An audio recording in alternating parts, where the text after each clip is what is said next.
ಶಕ್ತಿ ವೈರಾಗ್ಯದ ಬಲ ಇದು. ಅವಾಗ ಹೆಂಡತಿ ಹೊಟ್ಟೆಲಾಗಿದ್ಲು, ತುಂಬಾ ಗರ್ಭಿಣಿ ಇದ್ಲು. ಮಹಾದೇವಿ ತಾಯಿ ಹೊಟ್ಟೆದಿದ್ಲಂತ ದಿನನಿತ್ಯದಲ್ಲಿ ಜಂಗಮರಿಗೆ ದಾಸೋಹ ನಡೆಸಿದ್ರು ಕಲಬುರಗಿ ಶರಣಬಸಪ್ಪ. ಅವಾಗ ಆಕಿ ತುಂಬಾ ಗರ್ಭಿಣಿ ಇದ್ಲು. ದಿನನಿತ್ಯದಲ್ಲಿ ನೂರಾರು ಸಾವಿರಾರು ಭಕ್ತರಿಗೆ ದಾಸೋಹ ಇಟ್ಟಿದ್ರು ಮನೆಯೊಳಗ. ಆ ತಾಯಿಗೆ ಪ್ರಸಾದ ಮಾಡಿಸಿ ಕೆಲಸ ಮಾಡಿ ಸುಸ್ತಾದ್ಲಂತಕ್ಕೆ ತಾಯಿ.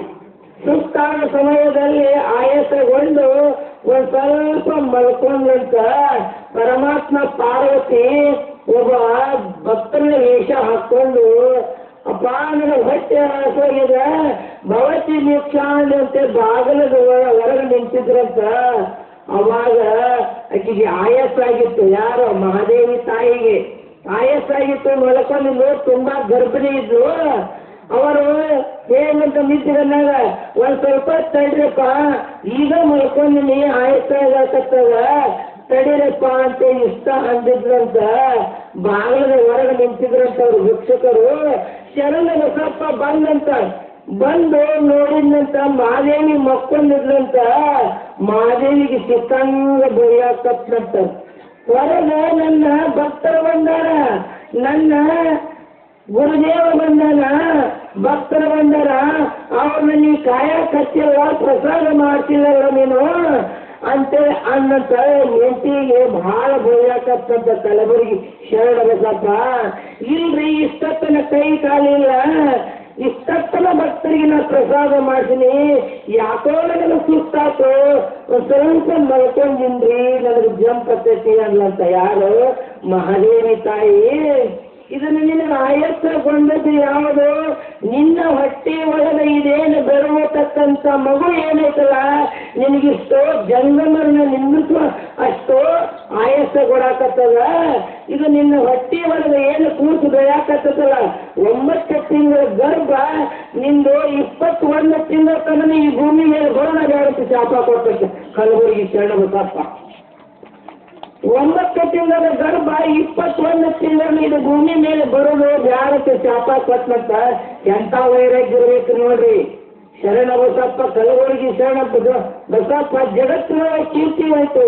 ಅವಾಗ ಹೆಂಡತಿ, ಯಾಕ್ರಿ ಇದ ಫಸ್ಟ್ ನಾ 12 ದೇವರಿಗೆ ಹರಕೆ ಹೊತ್ತು ನಾ ಮಕ್ಕಳ ಬೇಡಿನ ಅನ್ಲಿಲ್ಲಕ್ಕೆ ಹೆಂಡತಿ ಏನೂ ಅನ್ಲಿಲ್ಲ. ಆಯ್ತ್ರಿ ಅಪ್ಪ ಅಂತೇಳಿ ಅನ್ಲಕ್ಕಿ ಗಂಡನಿಗೆ 21 ತಿಂಗಳ ಕೂಸು ಆ ತಾಯಿ ಗರ್ಭದಲ್ಲಿತ್ತು, ಭೂಮಿ ಮೇಲೆ ಬಂದಿದ್ದಿಲ್ಲ.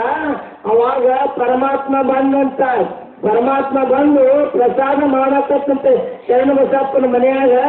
ಪ್ರಸಾದಕ್ಕೆ ಬಂದಾಗ ಆ ತಾಯಿ ಪ್ರಸಾದ ನೀಡಾಕತ್ತಿಲ್ಲಂತ. ಅವಾಗ ಪರಮಾತ್ಮ ಬಂದು ಏನಂತ, ಶರಣ ನಿನ್ನ ಮಗುವಿನ ಕರಿಯಪ್ಪ, ನಿನ್ನ ಮಗುವಿನ ಕರ್ಕೊಂಡು ನಾ ಪ್ರಸಾದ ಮಾಡ್ತೀನಿ, ಮಗುವಿನ ಕರೆದು ಅನ್ನಂತ. ನನ್ನ ಮಗ ಎಲ್ಲಿ ಬರ್ಬೇಕಪ್ಪ? ಈಕಿ ಅದ ಮಗು ಹೊಟ್ಟಾಗಿ ತಗೊಂಡು 1000 ಮಂದಿ ಭಕ್ತರನ್ನ ನಿಂದಿರ್ಸಿದ್ದು ಜಂಗಮರನ್ನ ಪ್ರಸಾದ ಹಾಕ್ಲಾರ್ದ ಈಕಿಗೆ 21 ತಿಂಗಳು ಭೂಮಿಗೆ ಈ ಕೂಸು ಬರಬಾರ್ದು ಅಂತ ಶಾಪ ಕೊಡ್ತೀನಿ ಅನ್ನಂತ ಪರಮಾತ್ಮನ ಅಂದಾಗ, ಹುತ್ತ ಶರಣ ನೀ ಆ ಶಾಪ ಕಡಿಗೆ ತಕ್ಕೋ ಅಂದ್ರೆ ನಿನ್ನ ಮನೆಯ ಪ್ರಸಾದ ಮಾಡ್ತೀನಿ ಅಂದಂತೆ ಯಾವ ಪರಮಾತ್ಮ.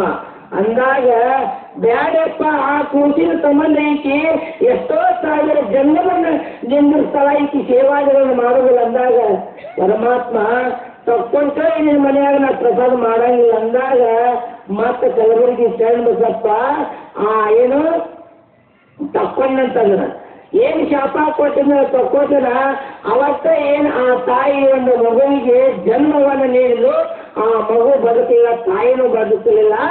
ಕಲಬುರಗಿ ಶರಣಪ್ಪ ಏನು ಮಾಡಿದ, ಸಂಚಾರ ಮಾಡ್ಕೊಂತ ಅರಳಗುಂಡಿಗೆ ಹೋಗಿ ಜಗತ್ತಿನೊಳಗಿಂತ ಕೀರ್ತಿ ತಂದವರು ಯಾರು? ಇಂಥ ಜ್ಞಾನಿಗಳು, ಮಹಾತ್ಮರು.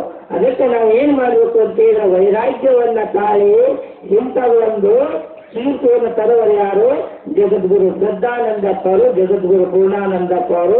ಜಗತ್ತಿನೊಳಗ ಇಂಥ ಒಂದು ವೈರಾಗ್ಯ ಮೂರ್ತಿ ಅನಿಸು ಬಂದ್ರು. ಯಾವುದೂ ಬೇಡ, ವೇದ ಪ್ರಿಯನಲ್ಲ, ನಾದ ಪ್ರಿಯನಲ್ಲ, ಭಕ್ತಿ ಪ್ರಿಯ ಅಂದ್ರು. ಕರೆಯನಿತ್ತರೆ ಒಳ್ಳೆ ಸಿರಿಯನಿತ್ತರೆ ಯಾವ್ದ ಹೆಂಗ ಬಸವಣ್ಣ ಯಾವುದೂ ಬೇಡ ಬೇಡ ಬೇಡ ಅಂದನಲ್ಲ. ಅದಕ್ಕೆ ಹಂಗ ಕಲಬುರಗಿ ಶರಣ ಬಸವಣ್ಣವರು ಏನ್ ಮಾಡಿದ್ರು, ಎಲ್ಲ ರಾಜ್ಯವನ್ನು ಬೇಡ, ಏನು ಕಿರೀಟ ಬೇಡ, ಬ್ರಹ್ಮ ಪರಿವೇನು ಅಲ್ಲ, ವಿಷ್ಣು ಪರಿವೇನಲ್ಲ, ಮತ್ತಾವ ಪರಿವೇನು ಅಲ್ಲ ಅಂತೇಳಿ ಹೆಂಗ ಭಕ್ತರದ ಏನೋ ಒಂದು ಸೇವಾ ಭಾವ ಇಟ್ಟುಕೊಂಡು ಜಗತ್ತಿನೊಳಗೆ ಅನ್ನ ಬಸವನ್ನ ಹಾಗೆ ಹೇಳ್ಕೊಂಡ. ಅದಕ್ಕಂತ ಮಹಾತ್ಮರಲ್ಲಂತ ವೈರಾಗ್ಯವಂತ ಶಕ್ತಿ ಕಾಳುವಂತ ಶಕ್ತಿ ಇರ್ತದ. ಅಂತ ವೈರಾಗ್ಯವನ್ನ ನಾವು ನೀವು ಕೇಳಿ ನಡೆಯೋಣಂತ ಹೇಳ್ತಾ ನನ್ನ 2 ವಾಕ್ಯ ಮಾತು.